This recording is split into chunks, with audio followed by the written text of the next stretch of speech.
Well, I'm Elaine. Okay, my name's Kija. My name is Musa. My name is Christina. My name is Raid. I'm from Brixton. I've lived here about 35 years. I work in Brixton as well, in a local health food shop.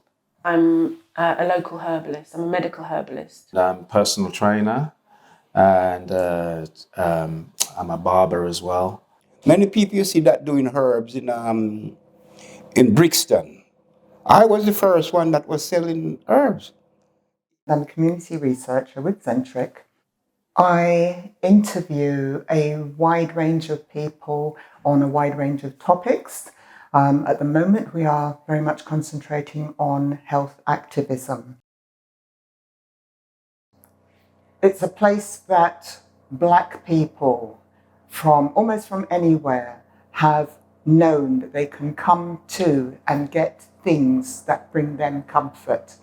See people who are like themselves and be, in many ways, in a safe space. Sometimes a slightly disruptive space, a slightly uncomfortable space, but nonetheless, by and large, it's a space that we know about. We are reasonably comfortable moving through it. Well, I'm into organic stuff, natural stuff. Yeah, and I think that's the way to go because it's a lot of illnesses stem from the food that we eat and our environment. So, Brixton is very good for, we have foods. People, before I lived here, I used to come here for food, I lived all the way in Bedfordshire, and I would come here, for food. Brixton is known for that. But the reason I came here was, I think, the reason a lot of people came here, if you weren't born here, was because I feel like we were sort of refugees from consensus reality, The whole Thatcher thing and the end of society. And we were like, actually, that's not true. And it felt like there was community here. Well, health activist. It's an interesting term, and I'd say 30 years ago people wouldn't use that term. But, and it's weird, a lot of people in Brixton wouldn't call themselves an activist. They would say they were eating traditionally or eating alternatively or eating complementary to what you'd call mainstream healthcare, eating and so on. Because people in this area always sort of believed in looking after themselves. I would say that being a herbalist is, by its nature, in the modern world, is by its nature health activism.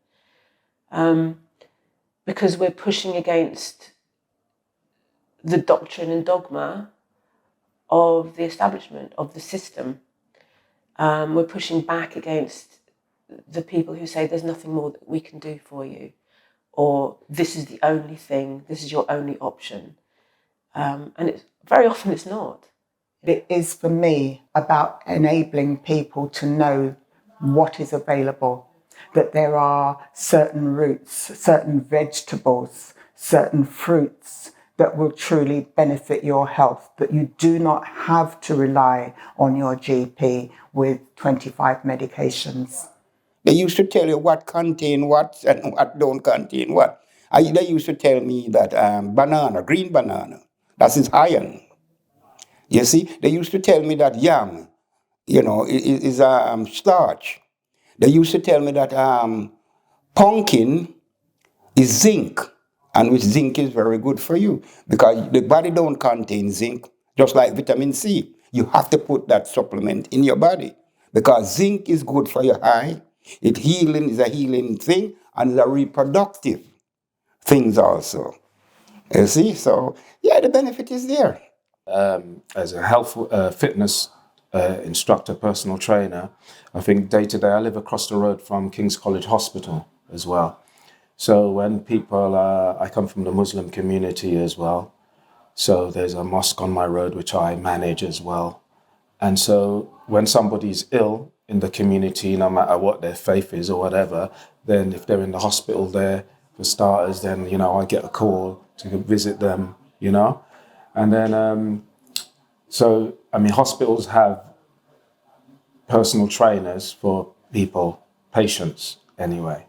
But what I do is I do that in the community as well. So when they come out, if they don't want to use the person from the hospital, then, they can give me a call and I help them, I do just like a pay what you like system. I do that. I don't have a set thing. I deal with individual, whatever, I will train someone for free if I have the time and if I have the, according to and depending on their circumstances, I'm just all about health, yeah. I kind of put my trust because I don't know a lot about inside, but I know a lot what I'm putting in. If you understand. So they have knowledge and what they see inside. You see, but I don't have much knowledge about it. So all I can do is just patient with them and let them help, and also I have to help myself. First of all, they don't have enough time. They're pressed for time.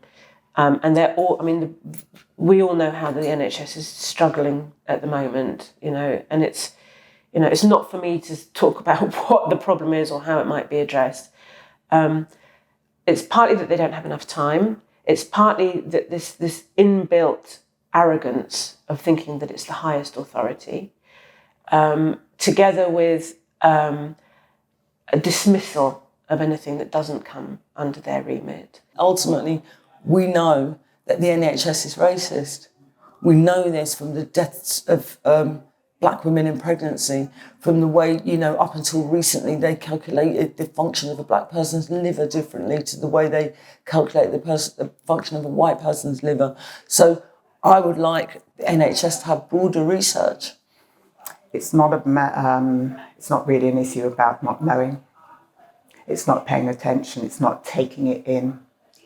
When people have, and it's not about Brixton specifically, although this is, because this was pretty much the first area that black people settled, one of the first areas.